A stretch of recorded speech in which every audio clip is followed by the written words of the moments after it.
ವರ್ಷಕ್ಕೆ ಬರೀ 27 ದಿನಗಳು ಮಾತ್ರ ಓಪನ್ ಆಗಿರೋ ಈ ದೇವಸ್ಥಾನ ಈ ಭೂಲೋಕದ ಸ್ವರ್ಗ.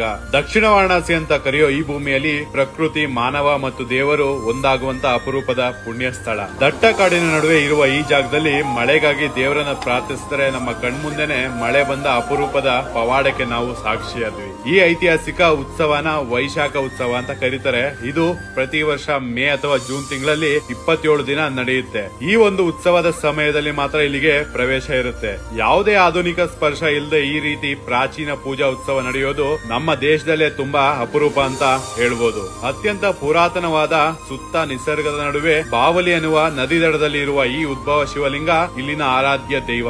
ಆದಿಗುರು ಶಂಕರಾಚಾರ್ಯರು ಈ ಪೂಜಾ ವಿಧಾನವನ್ನು ರೂಪಿಸಿರೋದು ಅಂತ ಹೇಳ್ತಾರೆ. ಬೆಂಗಳೂರಿನಿಂದ 290 ಕಿಲೋಮೀಟರ್ ದೂರದಲ್ಲಿರುವ ಈ ಕೊಟ್ಟಿಯೂರು ಮಹಾದೇವ ದೇವಸ್ಥಾನ ಕೇರಳದ ಕಣ್ಣೂರಿನಲ್ಲಿದೆ. ಆಕಾಶದಿಂದ ನೋಡಿದ್ರೆ ಈ ದೇವಸ್ಥಾನ ಒಂದು ಶಿವಲಿಂಗದ ರೀತಿ ಕಾಣಿಸುತ್ತೆ.